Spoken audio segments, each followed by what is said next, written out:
In 2024, Chatteris Museum received a grant from the Association of Independent Museums to explore new stories, new audiences.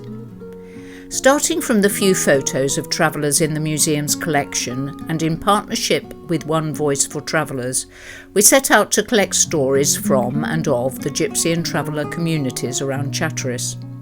The response was phenomenal, and we thank everyone, traveller or not, who contributed. This film presents what we found. Gypsy and traveller are used interchangeably here. Although gypsy has been used as a racist slur by some commentators, it is one of the terms used by the UK government to identify the many different segments of the traveller community, and was still used proudly as an identifier by people contributing to this project. Most in Finland are English gypsies, some identify as true Romani.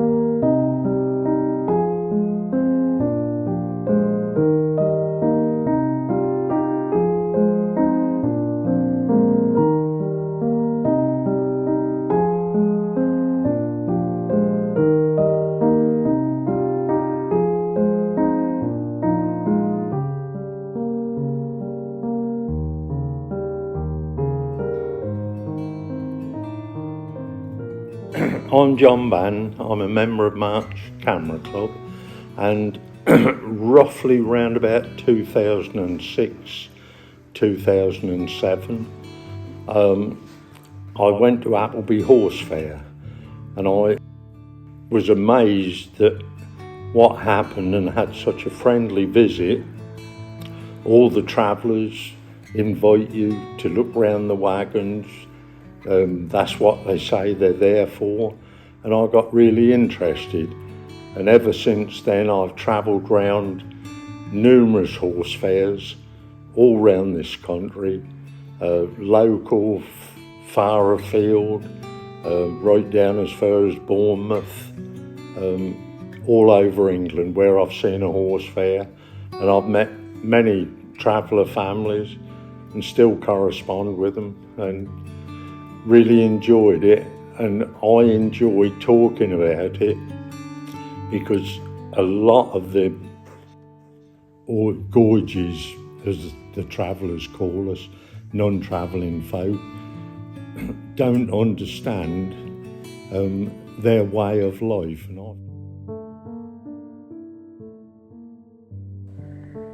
In the 1930s and 40s, this was disrupted by the arrival of more families from London and the South East. The pull of work, though, was accompanied by the push of rampant TB and the outbreak of war. My mum told me a story that she stopped on Chatteris turf as well, and it was during the Second World War, and they were in wagons at the time, and she said we could hear the bombers go over. Very rare they dropped a bomb on Chatteris. It was normally going over to one of the cities like Norwich or whatever.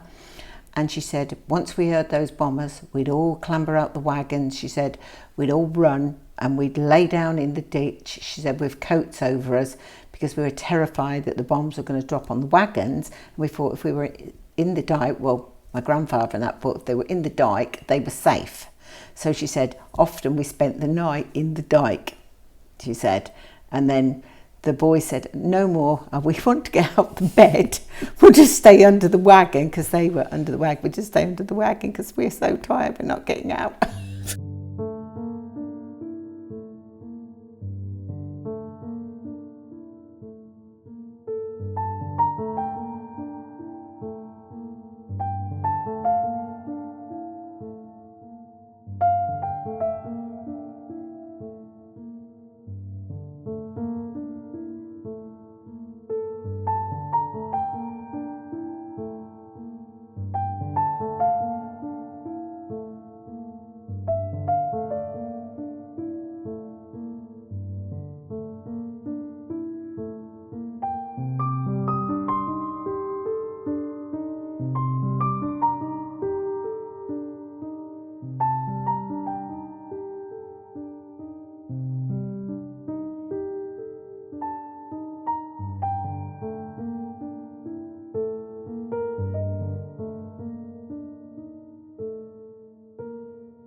I was actually born here in Finland, so I'm a Finland girl.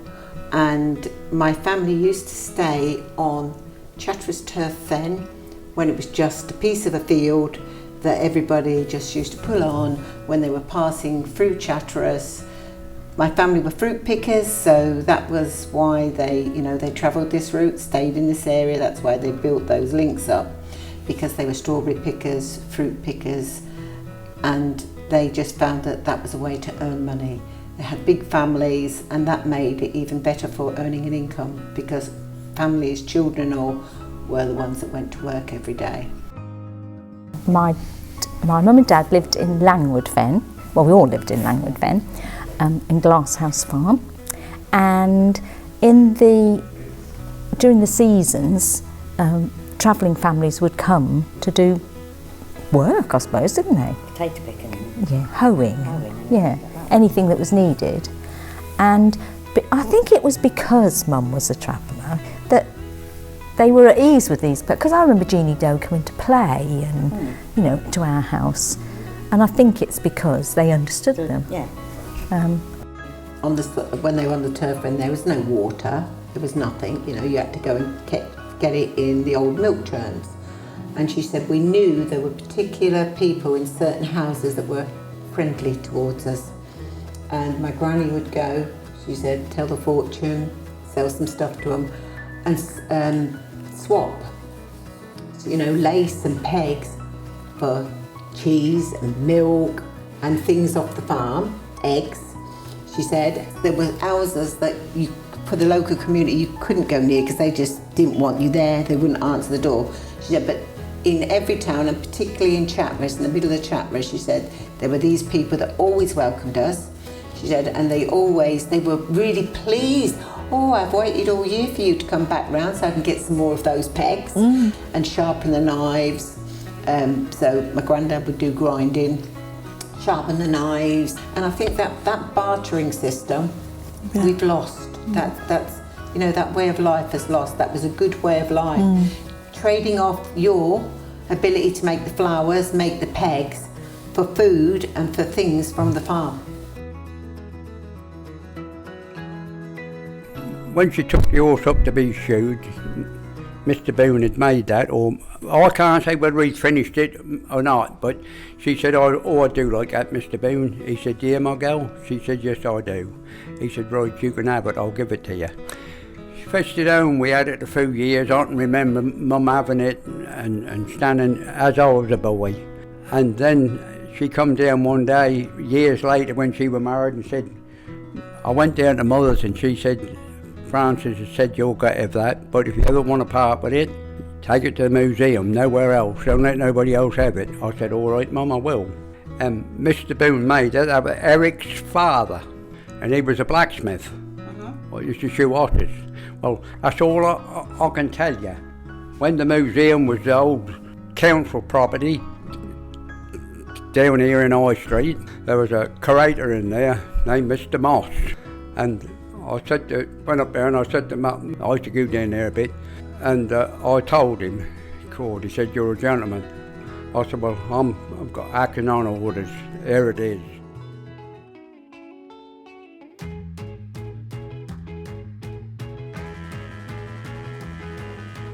One of the places we always went was the local fairs. Some of the local community referred to it as the mart, but to us it was the fair. There was the fairground in Chatteris, Beach March. They were the main ones that I used to go to as a child. One of the things on the way out, hit the rock stall.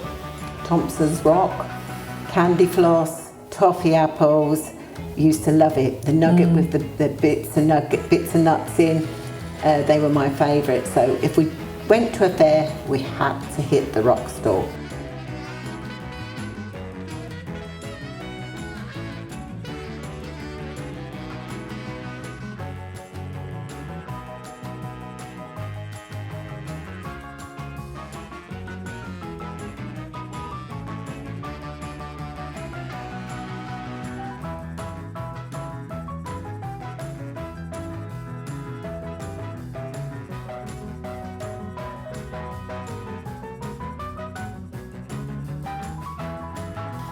So this series of photos came into my possession when I was asked to clear my late uncle's property. He was still alive at the time and told me I either did it while he was dead or alive. And they were found in a box belonging to his daughter, and I was going through them and I recognised a few faces, including a family member, Freddie Whittaker. When I spoke to my uncle, he told me to throw them out because they were of no use to anyone, because they were full of gypsies. So the series of photos show locals going on charabanc trips from the local pubs in Chatteris to Southend in the 1950s, mostly leaving from the Silver Jubilee. Now, what a lot of people don't realise is the Silver Jubilee later became the Spade and Beckett. The reason being is the Silver Jubilee had a reputation of being a gypsies pub. The landlady of the Spade and Beckett agreed to take on the Silver Jubilee as long as she could take her pub with her. So the Spade and Beckett moved across the road and the Silver Jubilee was no more.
Yeah, well, I'm trying to keep all it as original as you can. I was yesterday mirroring that one from here, because they've got to be the same but facing inwards. I'll show you why in a minute, because I made a mistake with that one and I was picked up on it so quickly. So what's going to go up there then? Well, I'm going to use gold in all the dark green, in all the chamfers, butterflies, whatever you want to call them. This is normally what they call a chamfer. Yeah. And then the butterfly is like you'd see. Well, you've got a full butterfly on it, mate, haven't you? Like this here, look, from here to here. Yeah. You've got this bit here. Yeah. And it goes, you've got that bit in the body, that's the centre, like the body, and that's the wing. If you understand? Mm-hmm. And so that's what you call a butterfly. Yeah. But that's like what we call butterfly. So this is your wagon? This is mine, yeah. This is an old one, do you know what I mean? It wasn't much good, do you know what I mean? It's a nice old wagon, do you know what I mean? But me and one of my brothers, before we passed, do you know what I mean? We managed to get hold of it and clean it up a bit and get some wheels and done for it, you know. So what do you do? What do you think you do? Do you go and show it? Do you? I don't know. I haven't done anything like that with it. I've had a few drives, you know what I mean? I'll take it out and that, and you know, my dad and my uncles and that, they obviously lived in wagons and used wagons, and I'd never done it, and I'd always wanted to do, and I was always keen in the art, do you know what I mean? It was the artwork that drew me to them. I'll just grab something that I've been doing, I'll show you. Of course. I've got some of this. I thought it was going to be a game changer for me, but it turns out it's very hard to use. Oh, transfer paper. Yes, well, you put a picture on the front of it, you put it on there, and you draw over your picture. When you take it down, it just leaves the pattern on there. Well, this is to give you an idea what I was doing with that yesterday. You trace onto a thing. You've got the gaps where in between the boards, like not proper penny board, but it's as close as you'll get. And then you put the paper on the back of it, and then when you draw through this onto there, you use a pencil, pen, whatever, and go like that. Oh wow, I see. And that'll leave a pattern on there. Don't mean that's just me scribbling with my finger, but it just goes to show how easy and quick it is to, you know, to get something up on there. It is very awkward to use. It's very, very awkward. This is what holds the slip that goes on the back. I call it a loaf, but I honestly don't know the proper word for it. That goes up there. on that. Yeah, that literally that is exactly where that would sit. So if you can see why I've done the scrolls there, I've done them now. Yeah. So you can see them top bits just dropping in there behind there. This slit would come down over your crotch. Your crotch would hang from here, hook here, and chain from here. This is the crotch. I was going to say, what's the crotch, Joe? The crotch is the A-rack. Right. What they call the A-rack or whatever. See. That. This wagon was lived in. Yeah. You know, like the old man that I got this wagon off, you know what I mean? Someone had, you know, spent some time in it. Is he up with Beach Way or? No. That's amazing. It's got a nice ribbon on there. I was going to put, because you've got to have two words the same at either end and a big word for the centre. I was going to put, because my name's Shepherd, and you get Vardo's wagons and shepherd huts. Yeah. So I was going to put the shepherd's hut. Oh, nice. But then I thought about it, you know, it's an open lot, it's not a shepherd's hut, is it? So one thing I have been doing, a lot of people don't normally do, is I keep as much of the old paint as I can. Some of this paint would probably been, especially on these unders and that, probably some of the best old lead-based coaching paint. You probably can't even buy it anymore. So I rub it back, and where it's holding, rather than getting a gun on there and heat gun and scraping it all off, I sand it back and sand it into the grain, and you know, which is why you can see so much of this has got, you know, all this imperfections in it. Do you know what I mean? But I like it. It gives a bit of character. You know what I mean? And I think at the end of it, once I've done it, people will see that it's had a new paint job.